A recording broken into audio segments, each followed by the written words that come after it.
This story is titled, I Came Home for Christmas to Discover Dad Telling Me Mom and Her New Boyfriend Stole My Life Savings for the Trip I'd Been Dreaming of Forever. Dad was furious, and the next day they were begging us for forgiveness on their knees. Hey Reddit, my name is Marcus Thompson, and I'm 28 years old. I work as a marketing consultant and have built what most people would consider a decent life for myself. This past Christmas, I flew back to Milwaukee expecting the usual family gathering, the kind where everyone pretends to get along for a few days and then goes back to their normal lives. What I found instead was a situation so shocking that it fundamentally changed how I view the people I grew up with. To understand what happened, I need to give you some context about our family dynamics, which have been completely messed up for years. My parents divorced when I was 16, and the aftermath created divisions that never really healed. My dad, who's 72 now, kept the family house after the divorce. Meanwhile, my mom, who's 63, moved in with my older brother Tyler and his wife Jessica in their apartment across town. Tyler is 42, and Jessica is 39. After the divorce, I made the decision to move away for college and essentially stayed away, building my own life in marketing.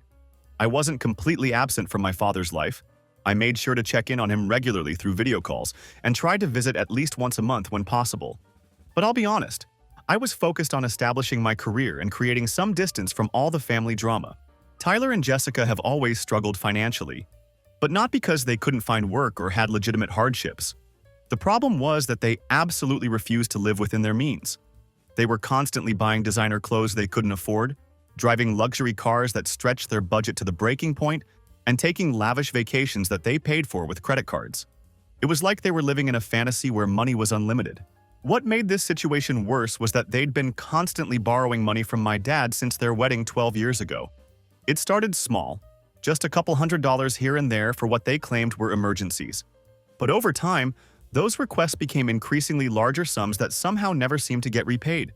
We're talking about thousands of dollars that would just vanish into their lifestyle choices. And my dad was apparently too generous or too trusting to put his foot down about it. When I walked up to the house that Christmas Eve, I immediately knew something was wrong. The house was completely dark. No cars in the driveway, porch light off, curtains drawn shut. It had that kind of empty feeling that makes you double-check the date to make sure you didn't mess up your travel plans. But I knew I had the right day, which made the scene even more unsettling. The inside of the house was somehow even worse than the exterior suggested. It was freezing cold, completely silent, and dark except for a faint glow coming from the kitchen. That's where I found my dad, sitting alone at the kitchen table, eating what looked like a dry ham sandwich with just a cup of water. There was no Christmas dinner preparation, no decorations, no sign that anyone had even acknowledged it was a holiday. Just him, sitting in this cold, empty house like he'd been forgotten by the world. When I checked the thermostat, I discovered it was set to 55 degrees. At first, I thought maybe Tyler and Jessica were just out getting last-minute groceries or picking up something for dinner. But then I saw a note stuck to the refrigerator that made my jaw literally clench with anger when I read it. The note was short, callous, and told me everything I needed to know about what kind of people my brother and sister-in-law had become. It simply read, "Used your money for Vegas, watch him for the week." That was it. No apology, no explanation, no acknowledgement that they had just abandoned a 72-year-old man during Christmas.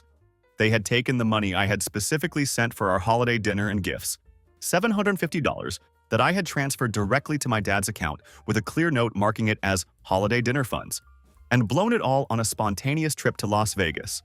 What made the situation even more heartbreaking was discovering what they had left my father with.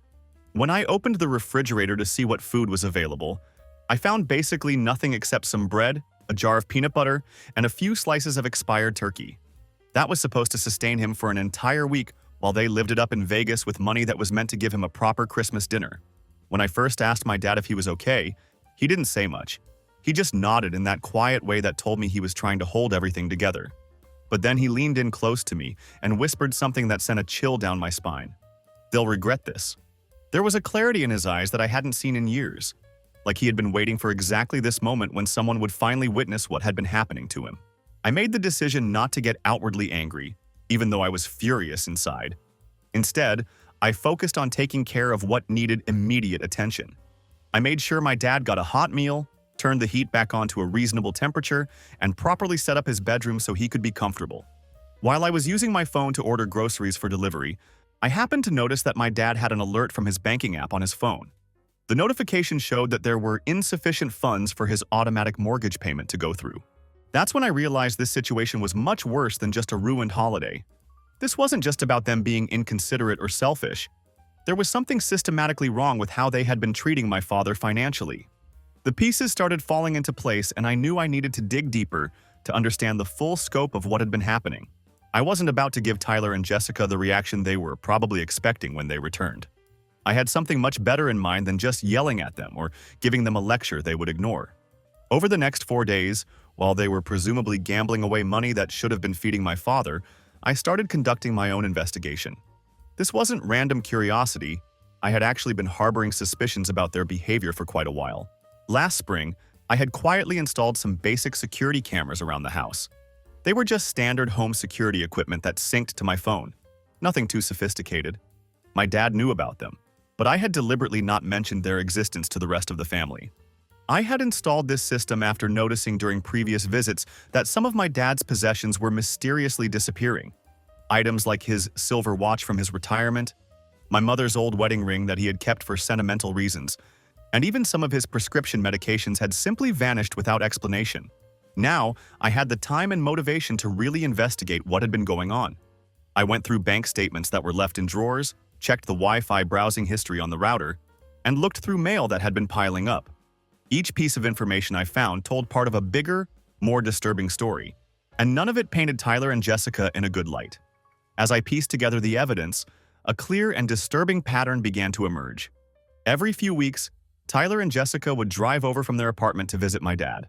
On the surface, these seemed like normal family visits, but the reality was much more calculating.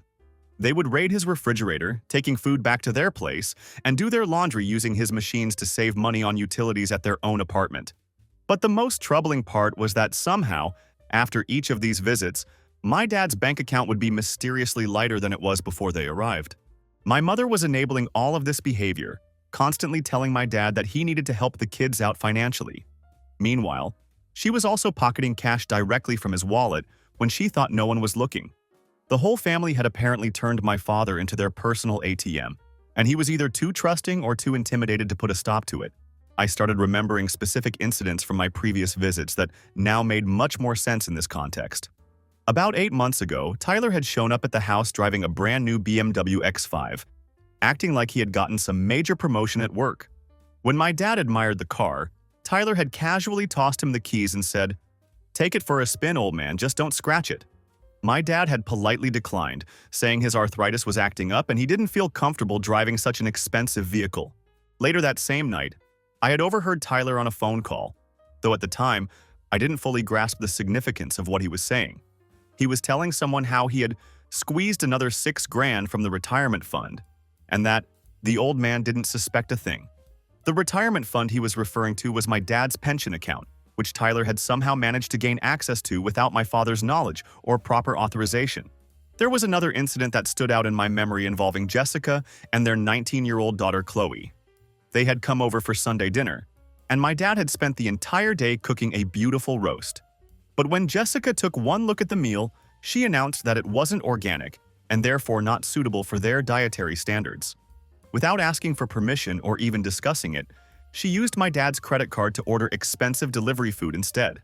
When my dad quietly objected to this, Jessica rolled her eyes dismissively and said, "It's just money, not like you're spending it on anything important anyway." She and Chloe then ate the costly takeout, while my dad's carefully prepared home-cooked meal sat on the table completely untouched. As I continued my investigation, I discovered several major red flags that confirmed my worst suspicions. The first was a stack of past due notices that had been hidden in the back of the kitchen junk drawer.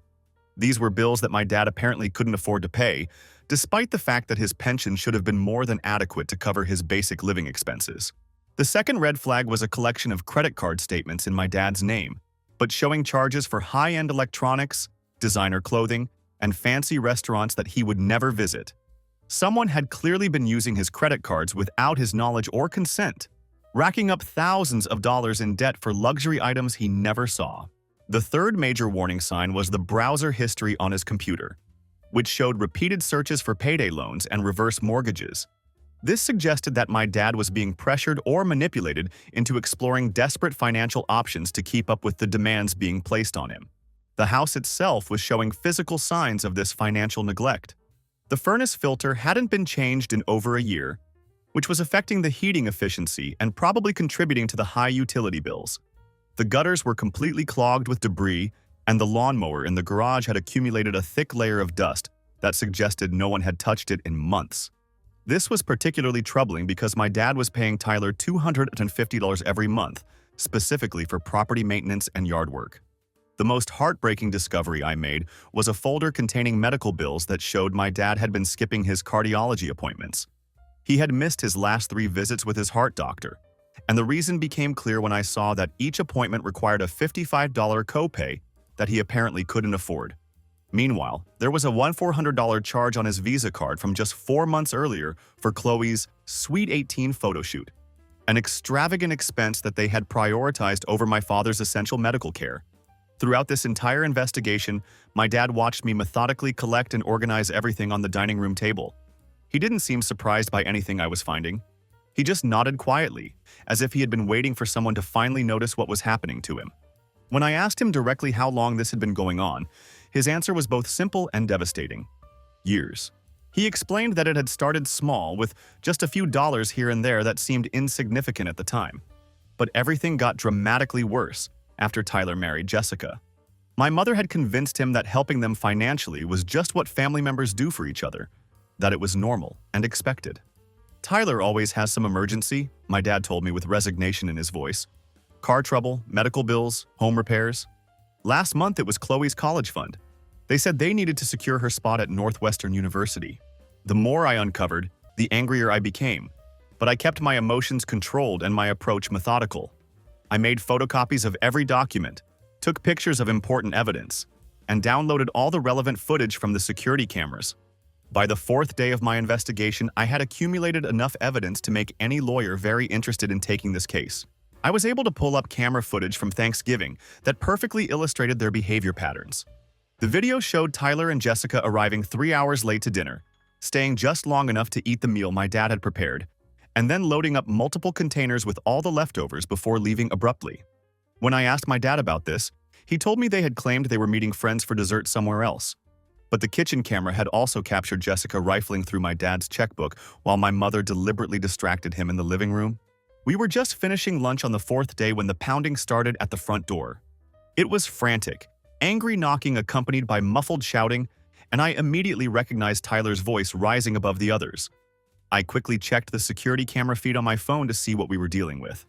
All 4 of them were standing on the porch with their luggage: Tyler, Jessica, my mother, and Chloe. They looked absolutely terrible, exhausted with dark circles under their eyes, and none of the Vegas glamour they had probably imagined when they left. When I opened the door, they started talking over each other in a chaotic chorus of excuses and explanations. Jessica stepped forward first, and I couldn't help but notice that despite their supposed financial troubles, she was carrying a brand new Louis Vuitton purse that I recognized from their latest collection. The retail price on that bag was around $3,200, which made their claims of money problems seem even more ridiculous. "It's not what it looks like," Jessica started talking rapidly, as if speed could somehow make her explanation more convincing. "There was a miscommunication about the dates.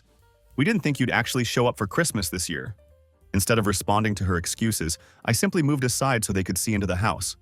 My dad was sitting comfortably on the couch, warm and clean, eating a bowl of beef stew while watching television. He looked up at them but didn't say a word. He didn't even acknowledge their presence. That silence was more powerful than anything I could have said, and it hit them harder than any angry confrontation would have. Chloe immediately rolled her eyes and started texting on her phone, completely detached from the gravity of the situation and the impact their actions had on her grandfather. Jessica launched into a series of elaborate excuses about nightmare flights, canceled hotel reservations, and various travel complications that had supposedly prevented them from returning earlier. My mother stood behind them, nervously fidgeting with her purse strap, clearly uncomfortable and avoiding any direct eye contact with me. "We need help," Tyler finally admitted, checking his watch like he had somewhere more important to be. "Something's wrong with our bank accounts, and our cards aren't working properly. We're completely locked out of the travel app we used to book everything." What had happened was that they had booked their entire Vegas trip using the money I had sent for Christmas dinner, and then maxed out all their credit cards while they were there. Now their rent payment was due, and they needed a place to stay while they supposedly sorted out their financial mess. Tyler spoke about this situation like it was just a minor inconvenience that I should naturally help them resolve, rather than acknowledging the gravity of what they had done. "Our apartment building has a plumbing issue," Jessica added, wrinkling her nose in disgust. "We need to crash here for a week or two until everything gets sorted out." I couldn't help but notice that Chloe was wearing obviously new clothes that still had price tags partially visible under her collar. "Must have been a rough trip," I said, letting just a hint of sarcasm creep into my voice. I decided to let them dig themselves deeper by allowing them to spill out all their problems, every supposed misunderstanding, and every elaborate excuse they could think of. They painted themselves as victims of circumstances beyond their control, never once acknowledging that they had abandoned a 72-year-old man during Christmas or stolen money that wasn't theirs to take. Then, I told them the truth that would change everything. "The cameras in this house have been running since April," I said calmly. "I have footage of every single visit you've made to this house. Every time you left Dad with cold leftovers while you ordered expensive takeout in your car. Every time you raided his medicine drawer looking for painkillers to take home with you. I have everything," I continued, watching their faces change as the implications sank in. "Video recordings, audio recordings, screenshots of your group chat conversations that synced to the kitchen tablet you never knew was listening to everything you said." Tyler's expression went from entitled and demanding to panicked in a matter of seconds. Jessica's practiced fake smile completely disappeared from her face. Even Chloe finally looked up from her phone, suddenly paying attention to what was happening around her. My mother's face went completely pale as she realized the extent of the evidence I had gathered. "I even have footage of you," I said, turning directly to Chloe, "stealing cash from Dad's wallet while he was napping on Thanksgiving. It was $120, wasn't it? For concert tickets you just had to have." Chloe's mouth opened and closed like a fish out of water, unable to form any kind of response. Then she looked at her parents with an accusatory expression, as if it was somehow their fault that she had been caught stealing from her own grandfather. "You had no right to spy on us," Tyler snapped, his panic quickly transforming into the anger that was his default response to being confronted. "That's illegal surveillance." "Illegal?" I laughed without any humor. "That's really rich coming from someone who's been systematically stealing from his own father for years." "We weren't stealing," Jessica cut in, her voice becoming sharp and defensive. "We were borrowing money from family. There's a significant difference between the two." "Did Dad know you were borrowing when you forged his signature on loan applications?" I asked pointedly. The room went completely silent as that bombshell hit them. My mother stepped forward, trying to play her usual role as the family peacemaker like she had done for decades. "I'm sure we can work this out as a family," she said in her most diplomatic voice. "Your brother has been under a tremendous amount of stress lately."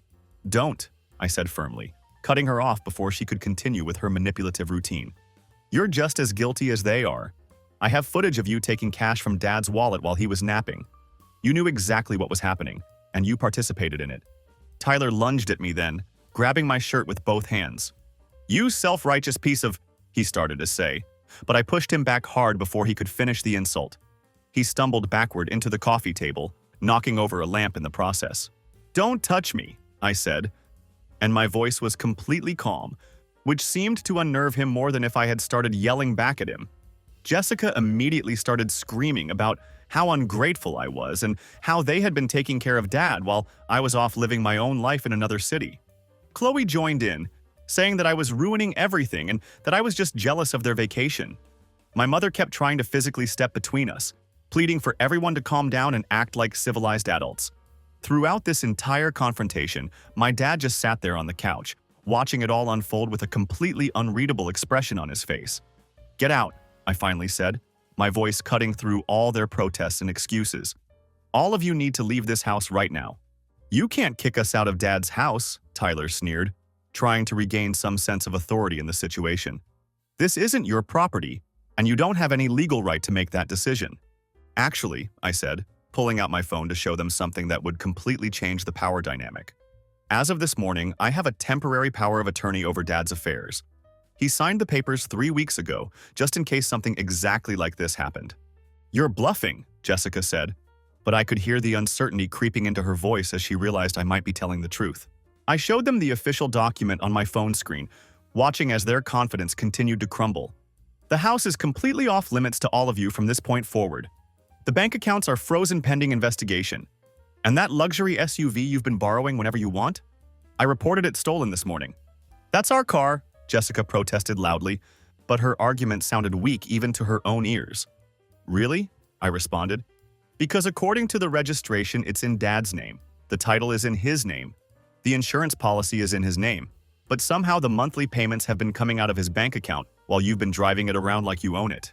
Technically, that constitutes auto theft under state law. Tyler's face became twisted with pure rage as he realized how thoroughly I had outmaneuvered them.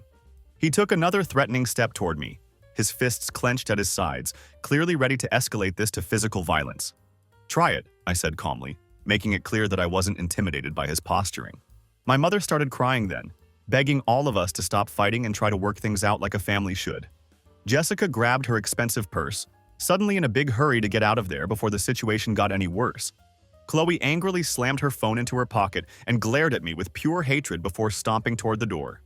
Tyler stood there for several more seconds, shaking with anger and frustration, until Jessica physically pulled at his arm to get him moving. "This isn't over," Tyler hissed as they finally walked toward the door. "Actually, it is over," I replied, closing the door firmly behind them. I watched through the front window as they had what appeared to be a heated argument on the driveway. Tyler was gesturing wildly and pointing back at the house, probably trying to come up with some new plan to get back inside. Jessica was texting frantically on her phone, likely trying to find somewhere else to stay or someone else to bail them out.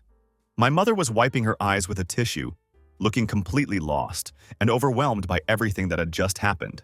Chloe had apparently decided she was done with all of them and was already halfway down the street, walking away from the entire mess. Eventually, they managed to call an Uber that arrived about 15 minutes later.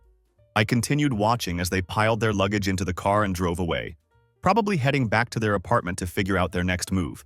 As the car disappeared around the corner, I turned back to my dad, who had remained calm throughout the entire confrontation.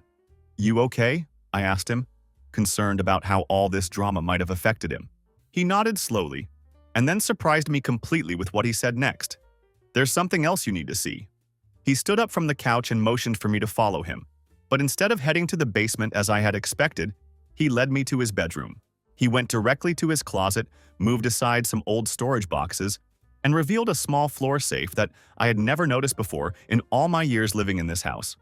He entered the combination with practiced ease, as if he had been accessing it regularly, opened the safe, and pulled out a weathered blue tin box that looked like it had been there for decades. "I've been waiting for the right time to show you this," he said, handing the heavy box to me carefully. I was starting to think I might die before I got the chance to share it with someone who would understand what it means. The box was much heavier than it appeared, and I carried it back to the dining room table with a mixture of curiosity and apprehension. When I opened it carefully, not sure what to expect, I found dozens and dozens of papers inside. Bank records, photocopied checks, letters, and what appeared to be a typed timeline that spanned nearly a decade. At first, I didn't fully understand what I was looking at, but then I began to see the pattern emerging from all these documents. There were records of unauthorized withdrawals, evidence of forged signatures, documentation of loans that had been taken out in my dad's name without his knowledge, and a comprehensive timeline showing how systematic and calculated this theft had been. Tyler had been using my dad's social security number to open credit cards that my father never applied for and never even knew existed. They had been getting payday loans in his name that he never benefited from, with the money going directly into accounts that Tyler controlled. One particularly shocking document showed that Tyler had actually signed as a co-signer for a reverse mortgage application that my dad had never agreed to or even been told about. The notary signature on that reverse mortgage document was completely fake, done by one of Jessica's friends who worked at a UPS store and apparently had access to official notary stamps. According to the preliminary paperwork I was looking at, they would have received approximately $195,000 from that fraudulent reverse mortgage deal, which would have left my dad with almost no equity remaining in his family home. The records showed disturbingly clear patterns that had been going on for years. Every time Jessica wanted a new car or the latest designer handbag, mysterious withdrawals would appear in my dad's bank account statements.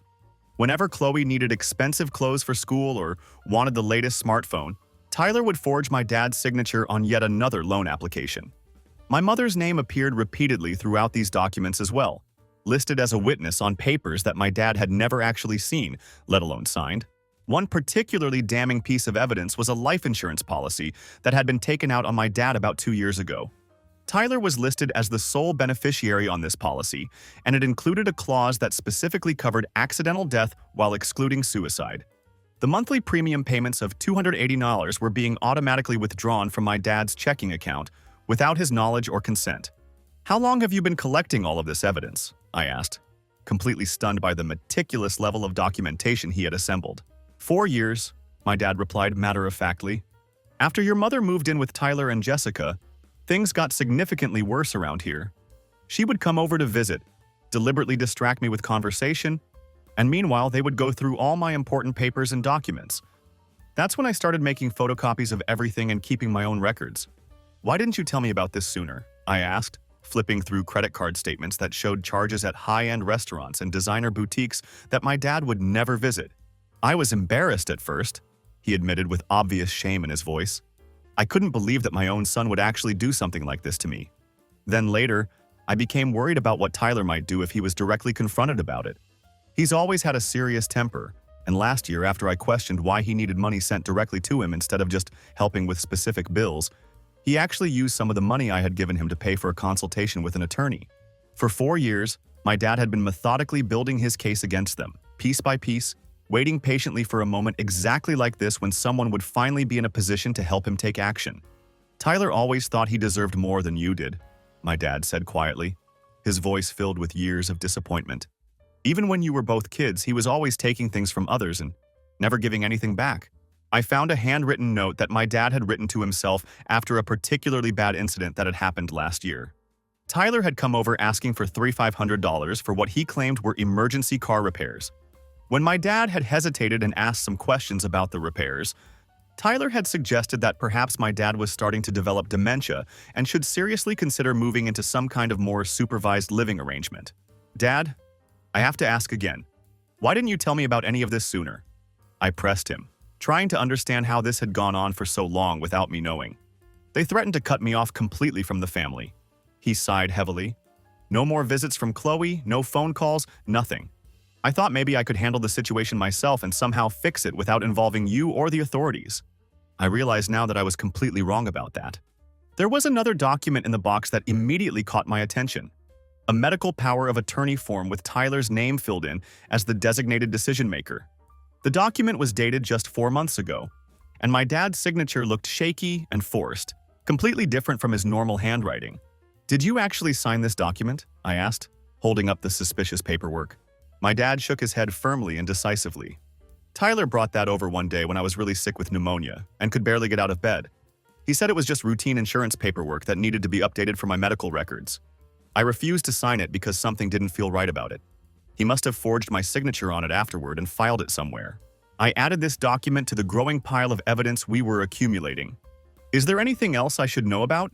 Any other incidents or documents I should be aware of?" My dad hesitated for a moment, as if deciding whether to share something else that was bothering him. "Last month, Tyler asked a lot of very specific questions about my medications. Which ones I take, what dosages, when I take them throughout the day. He said he was concerned about potential drug interactions and wanted to make sure I was taking everything safely. A cold chill ran through me as I realized the potential implications of that conversation. "We're reporting all of this to the authorities today," I said firmly. The next morning, I called my dad's attorney, a no-nonsense woman named Claire, who specialized specifically in elder abuse cases. She arrived at the house within an hour of my call, reviewed all the evidence we had collected, and didn't mince words about what we were dealing with. "This is absolutely criminal," she said bluntly, sorting through the documents and organizing them into neat, categorized piles on the dining room table. "We're looking at identity theft, multiple counts of fraud, and financial exploitation of an elderly person. Based on what I'm seeing here, we're definitely looking at felony charges." Claire took the time to explain the entire legal process to us in detail. First, we would need to file a comprehensive police report documenting everything that had been stolen and how. Then, she would file for a civil protection order to legally keep Tyler, Jessica, and my mother away from both my dad and the house. Simultaneously, she would be filing both criminal charges through the district attorney's office and a separate civil elder abuse lawsuit specifically designed to recover all the money that had been stolen over the years. "The criminal case will take longer to work its way through the system," she explained, But with the quality and quantity of evidence you've collected, I'm very confident about our chances of success. Filing both criminal and civil cases gives us the best possible chance at achieving full restitution for your father. How long do you think this entire process will take? I asked, wanting to set realistic expectations. The protection order should be in place within 48 hours, Claire said confidently. Asset freeze will take about a week if the judge agrees to grant emergency relief, which I believe they will once they see this evidence. Criminal charges will depend on how quickly the district attorney's office can review the case, but I'd estimate within 30 days. The actual trial could be 8 months out, but honestly, with evidence this comprehensive, they'll very likely try to negotiate a plea bargain rather than risk going to trial. My dad signed all the necessary legal forms, and I noticed that his hand was completely steady throughout the process. I just want what's rightfully mine back, he said simply. I need you to understand that theft of over $100,000 is classified as a Class B felony under state law, Claire explained gently to my dad. I understand these are your family members, but the law is very clear about this type of financial crime. The preliminary accounting that Claire's forensic specialist had done showed that Tyler and Jessica had stolen approximately $237,000 over the past 6 years. This staggering total included direct theft from bank accounts, fraudulent loans, and credit cards taken out in my dad's name, the attempted reverse mortgage scheme, and the misappropriated vehicle. Claire warned us that the final total would very likely increase as the forensic accountant dug deeper into all the financial records. By that same afternoon, police officers had come to the house, taken detailed statements from both my dad and me, and made copies of all our evidence to include in their official report. 3 days later, a judge signed the protection order, which legally barred Tyler, Jessica, my mother, and even Chloe from coming within 500 feet of my dad or his house. Tyler did not take this legal action well at all. He started sending threatening text messages to both my dad and me, which we promptly forwarded to the police as evidence of his continued harassment. My mother called my dad crying multiple times, saying that we were tearing the family apart and destroying everyone's lives. After the fourth manipulative call, we blocked her phone number entirely. A week later, exactly as Claire had predicted, we found ourselves at the courthouse for the civil hearing regarding the asset freeze and our elder abuse claim.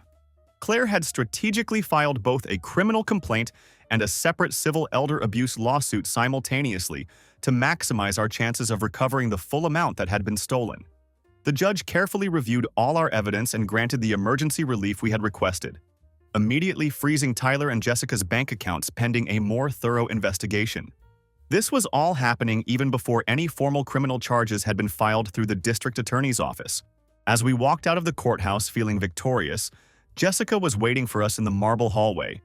Her expensive designer clothes couldn't hide the dark circles under her eyes or the obvious tension and stress lines in her face.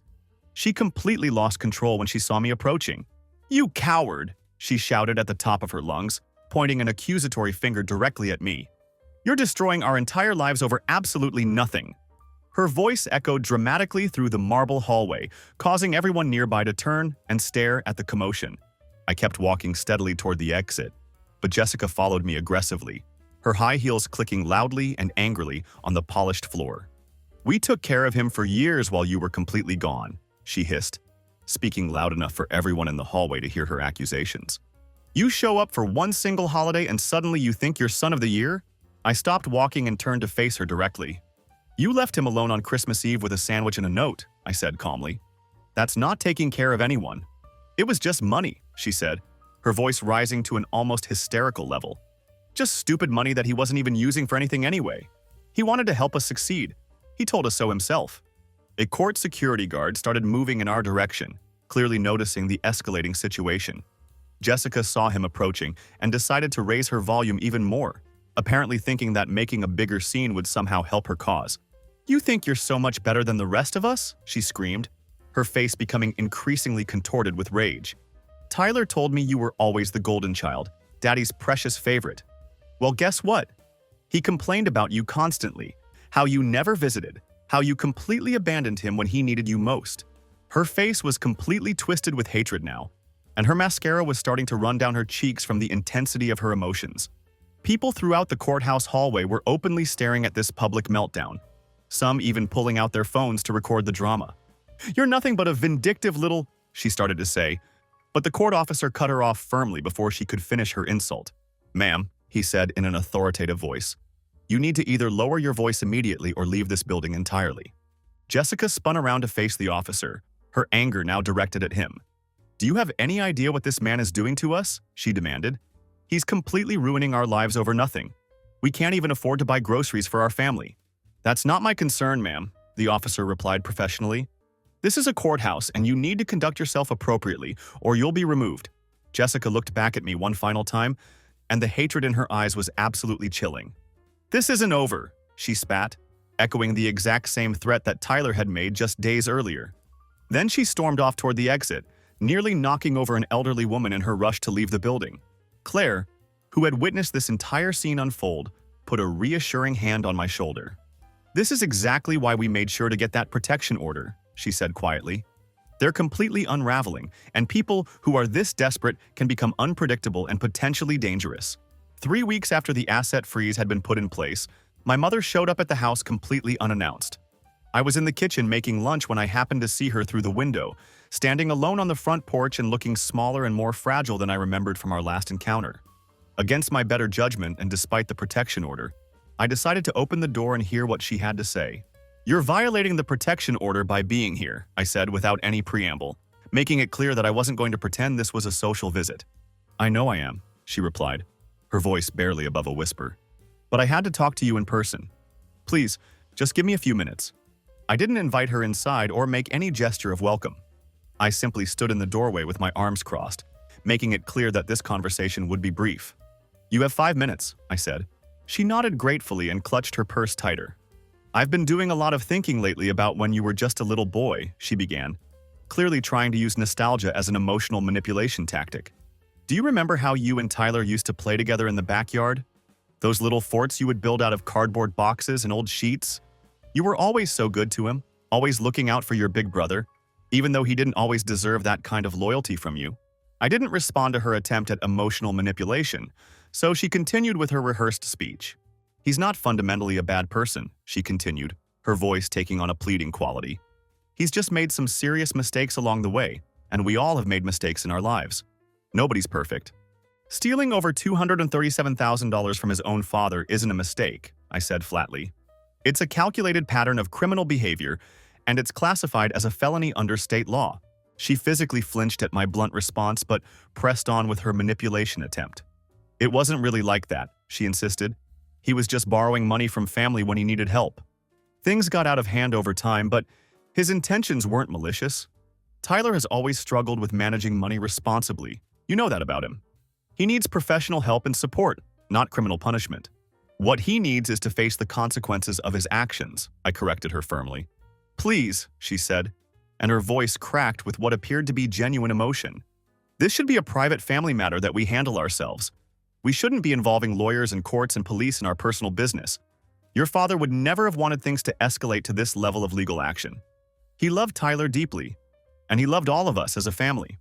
I felt a surge of anger at her attempt to rewrite history and manipulate the situation. "Don't you dare tell me what Dad would have wanted," I said firmly. "You're the one who left him, remember? You moved in with Tyler and Jessica and spent years helping them systematically steal from him." "I didn't know the full extent of what was happening," she protested weakly. "Yes, you absolutely did know," I cut her off before she could continue with that lie. "We have actual footage of you deliberately distracting Dad while Jessica went through his personal office and financial documents. We have your signature as a witness on legal documents that he never signed and never even saw. You knew exactly what was happening every step of the way." She started crying then, producing the same soft, practiced tears that had been working on my dad for decades whenever she wanted to manipulate him into doing something. "I know I was wrong, and I deeply regret my part in all of this," she said through her fake tears. "But please, can't we find a way to work this out privately as a family? If you drop all the criminal charges, we'll find a way to pay back every penny. I promise you that." "Pay it back with what money?" I asked incredulously. "The same bank accounts that you've already completely drained dry? We can figure something out together," she pleaded desperately. "Tyler could lose absolutely everything. His job, his future, his reputation. Think about what this will do to Chloe. She's just a child who got caught up in adult problems." "Chloe is 19 years old, and she was actively participating in this scheme," I pointed out. I have text messages where she actually bragged to her friends about getting money from Grandpa's stash. Everyone in this family knew exactly what they were doing, including her. My mother's tears dried up remarkably quickly when she realized her emotional manipulation wasn't working, and her expression hardened into something much more familiar. "You always were incredibly stubborn, just like your father," she said with obvious resentment in her voice. "Your 5 minutes are up," I said, starting to close the door on this pointless conversation. "He'll never forgive you for this," she said quickly, trying to get in one last manipulation attempt. "You're breaking up the entire family forever. Is that really what you want? To spend the rest of your life alone with just your bitter old father?" I actually laughed at that pathetic attempt. "I'd rather be surrounded by one honest person than a whole house full of thieves," I replied, and then I closed the door firmly on her protests. I watched through the front window as she finally walked back to her car, pulling out her phone as she went. She was probably calling Tyler immediately to report that her manipulation mission had failed completely. I made the decision not to tell my dad about this visit. He already had enough stress and worry to deal with. A few days after my mother's failed visit, I received a completely unexpected phone call from a number I didn't recognize. When I answered, the man on the other end introduced himself as Robert Kellison, who claimed to be Tyler's former boss at Meridian Financial. "Former boss?" I asked, surprised by this information. Tyler had always talked about his job at Meridian Financial like it was the foundation of his professional success and financial stability. "Yes, that's correct," Robert confirmed. "I heard about the criminal charges that have been filed against him, and I have to say I'm not surprised at all by these developments." Robert went on to explain that Tyler had actually been fired from his position 4 months ago, well before their Christmas Vegas trip, for submitting completely fraudulent expense reports to the company. Tyler had been claiming reimbursements for client meetings that had never actually taken place, submitting receipts for expensive dinners that were actually personal expenses, and charging the company for conference fees for events that he never attended. The company made the decision not to press criminal charges against him if he agreed to leave quietly, Robert explained. "We didn't want the negative publicity that would come with a public fraud case. But when I saw the news coverage about the elder abuse charges, I thought you should know that this isn't isolated behavior on his part." I asked Robert why he was specifically calling me with this information. "Your brother mentioned you quite a few times during his employment," Robert said. "Always with this underlying resentment and jealousy. He would say things like how you had it easy in life and didn't have to work as hard as he did. When I saw your name mentioned in connection with the elder abuse case, I remembered those conversations and thought you should know about his employment termination." Robert offered to provide official documentation of Tyler's termination and copies of the fraudulent expense reports to support our legal case. "It demonstrates a clear pattern of fraudulent behavior," he said. "That information could be very important for your father's lawsuit." I thanked him profusely for coming forward and immediately called Claire to relay this conversation. She was extremely interested in Robert's offer to cooperate. "This is exactly the kind of evidence we need," she said excitedly. "It shows the court that this wasn't just a one-time lapse in judgment or a family dispute that got out of hand. It demonstrates systematic fraudulent behavior across multiple areas of his life. I'll subpoena the employment records officially through the court, but having him willing to cooperate voluntarily makes the process much easier." This revelation explained so much about their recent behavior. It clarified why Tyler and Jessica had been even more aggressive about taking money from my dad in recent months, why they had been spending less time at their own apartment, probably avoiding the landlord, and why they had been so desperate for that expensive Vegas trip. They weren't just greedy and entitled. They were financially drowning and using my father as their personal lifeline. 4 weeks after my mother's unsuccessful visit, the district attorney's office filed formal criminal charges against all 3 of them. Tyler, Jessica, and my mother were all named in a comprehensive indictment that included multiple counts of identity theft, forgery, elder financial abuse, and grand larceny. They were ordered to surrender themselves to authorities within 48 hours of being served with the charges. Jessica turned herself in first, moving quickly to post bail and get herself released as soon as possible. My mother followed shortly after, and her booking photo showed her looking completely shell-shocked and overwhelmed by the reality of facing criminal charges. Tyler waited until the absolute last possible moment before the deadline, finally arriving at the courthouse with an expensive-looking lawyer who appeared to charge by the minute for his services. I thought that would be the end of our direct confrontations with them. I assumed the legal system would take over from this point, and my dad and I could finally start the healing process and move forward with our lives. Unfortunately, I was completely wrong about that. That same evening, while my dad and I were peacefully eating dinner together, A car came screeching into our driveway with aggressive, angry acceleration.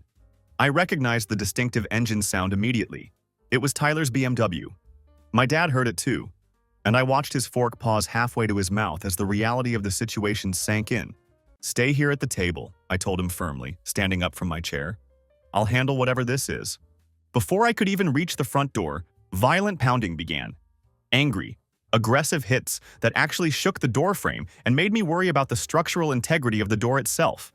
I looked through the peephole and saw Tyler standing there, his face red with rage and his eyes wild with what looked like a combination of anger and desperation.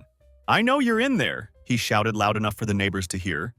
"Open this door right now, or I swear I'll break it down." I pulled out my phone and started recording the entire interaction, then opened the door while remaining safely inside the threshold. "You're violating the protection order by being here," I said as calmly as possible. "You need to leave this property immediately." "Screw your protection order," he slurred, and I could immediately tell that he had been drinking heavily. "You think you can just destroy my entire life? Get me arrested like some common criminal? Turn my own daughter against me? You did all of that to yourself," I replied, keeping my voice completely level and controlled. "Now leave before I call the police." Instead of leaving, he pushed past me aggressively, shoving me hard against the wall and forcing his way into the house. "Where is he?" Tyler demanded, stumbling slightly as he moved. "Dad, where are you, you ungrateful old man?" My dad appeared in the dining room doorway, standing as straight as his age would allow despite the threatening situation. "Tyler, you need to leave this house right now," he said with quiet dignity. Tyler lurched toward him unsteadily, and I immediately moved to intercept him before he could reach my father. Tyler shoved me again, this time much harder, and I stumbled backward and nearly fell to the floor. "You're going to drop these charges today," Tyler demanded, jabbing an accusatory finger directly at my dad. "Call your lawyer right now. Call the district attorney and tell them this was all just a big misunderstanding between family members." My dad looked Tyler directly in the eyes and said one simple word with absolute finality. No, it was just one word, but I had never heard my father say anything with such complete determination and resolve. Tyler's face twisted with shock and rage. He was clearly not expecting such firm resistance from the man he had been manipulating and stealing from for years. Tyler grabbed my shirt with both hands and slammed me violently against the wall. "This is all your fault," he screamed. "You turned him against me. You poisoned his mind." That's when my dad moved faster than I thought was physically possible for a 72-year-old man. He grabbed Tyler's arm and pulled him off me with surprising strength. "Don't you dare touch my son," he said, with a protective authority I hadn't heard from him in years. Tyler spun around, momentarily shocked that our elderly father had physically intervened in the confrontation. Then his expression darkened even further, and he actually shoved my dad backward. That was the moment I completely lost any restraint I had been maintaining. I tackled Tyler immediately, taking him down to the ground with all the force I could muster. We struggled violently, knocking over a side table and sending items crashing to the floor. Tyler was bigger than me, but I was completely sober and focused on one single objective: keeping him away from my father at all costs. From outside, I heard a neighbor's voice calling out, "Is everything okay in there?" It was our next-door neighbor, a retired police officer who still kept regular hours and had apparently heard the commotion. "Call 911, I shouted back while continuing to wrestle with Tyler on the floor. Tyler suddenly realized that the situation had escalated far beyond his control and tried to get back up, probably wanting to flee before the police arrived. I held him down firmly. "You're not going anywhere," I told him. 6 minutes later, 2 police cruisers pulled up to the house with their emergency lights flashing, casting red and blue patterns across the neighborhood. The officers entered the house with their hands positioned on their weapons, quickly assessing the chaotic scene in front of them. They immediately separated Tyler and me, took detailed statements from everyone involved, and carefully reviewed the video footage I had recorded on my phone during the entire confrontation. "He violated a court-ordered protection order and physically assaulted both of us," I explained to the lead officer, showing him the bruise that was already forming on my arm where Tyler had grabbed and shoved me. "This is all documented on the video." The officers reviewed the evidence, spoke with my dad about what had happened, and then handcuffed Tyler before leading him outside to one of the police cruisers. As they were putting him in the back seat, one of the officers turned back to me with important information. "We'll need both you and your father to come down to the police station to give formal written statements about tonight's incident," he explained. "His bail will almost certainly be revoked after this violation, so he'll be staying in jail until his trial." I nodded in agreement, then looked back at my dad, who was standing in the doorway.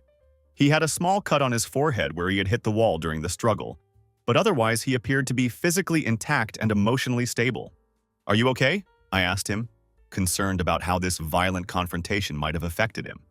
"I'm good," he said with a sense of relief in his voice. "It's finally over." The legal process continued grinding forward with the slow but inevitable pace of justice. Tyler, now facing overwhelming evidence from the original financial crimes plus the new charges of assault and violating a protection order, had his bail completely revoked. He would have to wait for his trial from inside the county jail, which seemed like appropriate consequences for his escalating criminal behavior. The forensic accountant that Claire had hired finished her comprehensive report, and the total amount that had been stolen had increased to a staggering $316,200. This massive sum included unauthorized credit card charges, direct cash withdrawals from bank accounts, fraudulent loans taken out in my dad's name, the attempted reverse mortgage application with forged signatures, unauthorized vehicle purchases, and direct theft of personal property and valuables from the house. The accountant had also discovered money trails that led to offshore bank accounts where Tyler had apparently been systematically stashing some of the stolen funds.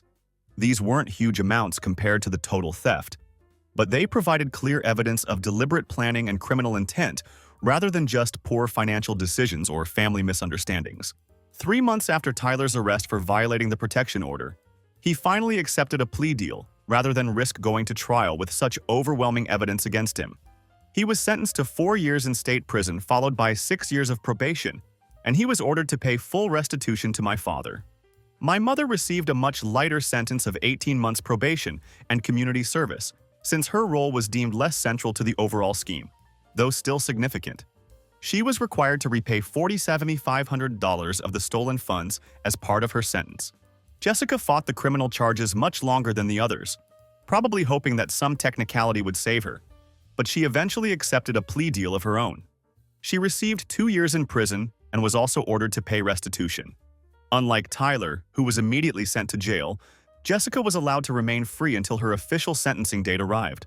However, the day before Jessica was supposed to surrender herself and begin serving her prison sentence, she liquidated whatever assets the court hadn't already frozen, filed for divorce from Tyler while he sat helplessly in jail, and completely disappeared. We later learned that she had fled to Miami with some guy she had met online through social media. She abandoned Chloe completely, leaving her 19-year-old daughter to deal with the aftermath of her parents' criminal behavior.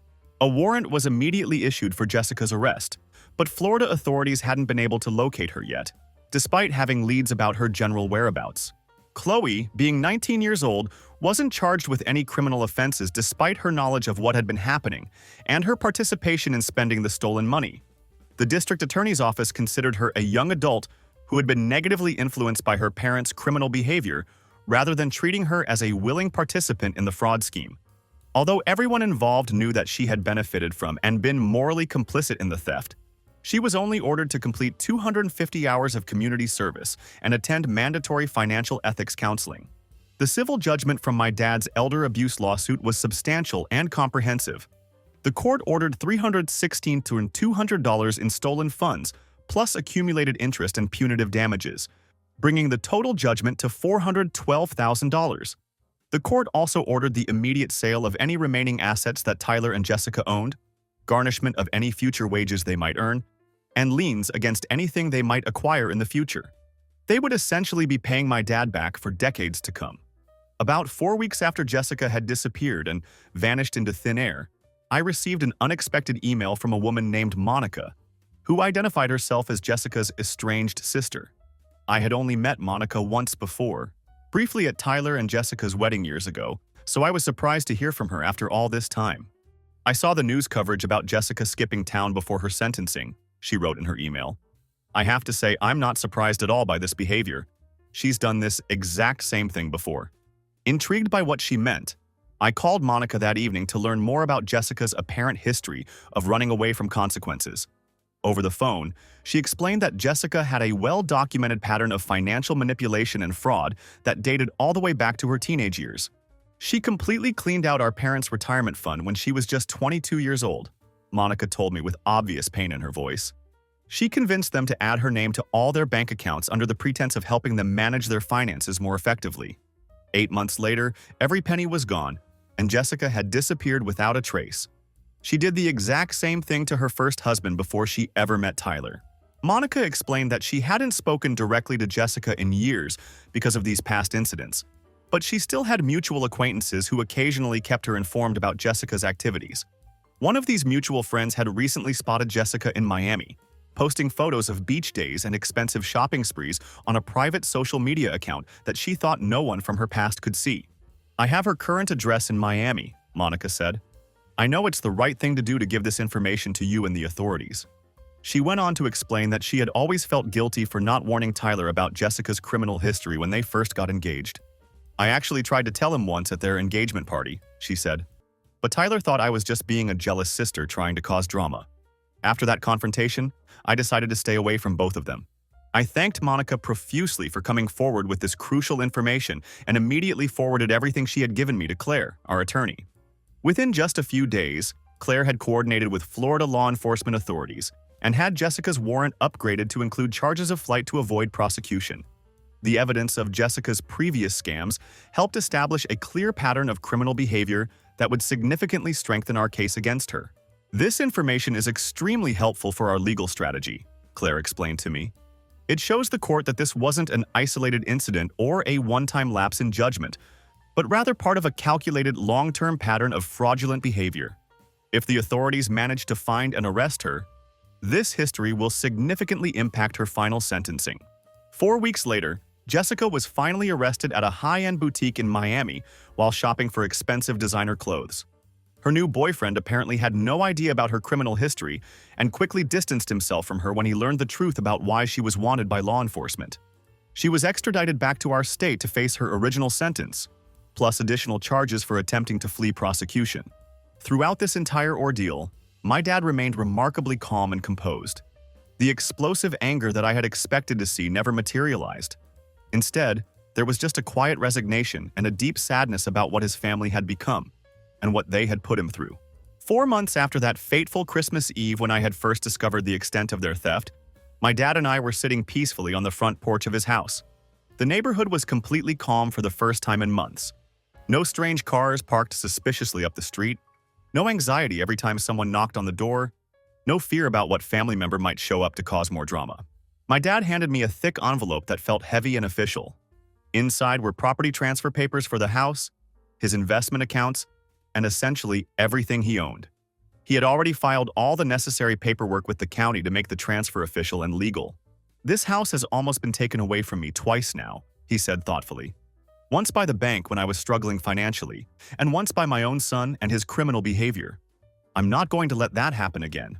I told him that I didn't need his assets, that I was just grateful he was safe, and that we had been able to stop what was happening to him. He shook his head firmly and dismissed my protests. "I've had the opportunity to watch both of you boys since you were children," he said. "Tyler always took everything he could get his hands on, but you always showed up when it mattered. This house belongs with someone who will respect what it means and take care of it properly." It's been 11 months since that transformative Christmas Eve. Tyler is currently serving his sentence in a state correctional facility, finally facing real consequences for his actions. My mother has moved in with her sister in another state, appropriately chastened and apologetic about her role. But she's no longer welcome in our lives. Jessica is serving her extended prison sentence, with the judge having been particularly unimpressed by her attempt to flee the state to avoid justice. Surprisingly, Chloe is actually doing much better than anyone expected. Her aunt provides the structure and clear rules that Jessica never bothered to establish, and she seems to be thriving in a more stable environment. My dad is healing both emotionally and physically. He started dating a wonderful woman from his community center, joined a bowling league, and actually smiles regularly now, something I hadn't seen him do genuinely in years. I've relocated my marketing business to work remotely, allowing me to spend about half my time at my dad's house. Sometimes he'll bring up what happened, but only as a reminder of what people are capable of when they think no one is watching and holding them accountable. This entire experience wasn't about revenge against my family members. This was about justice, accountability, and protecting someone who couldn't protect himself anymore.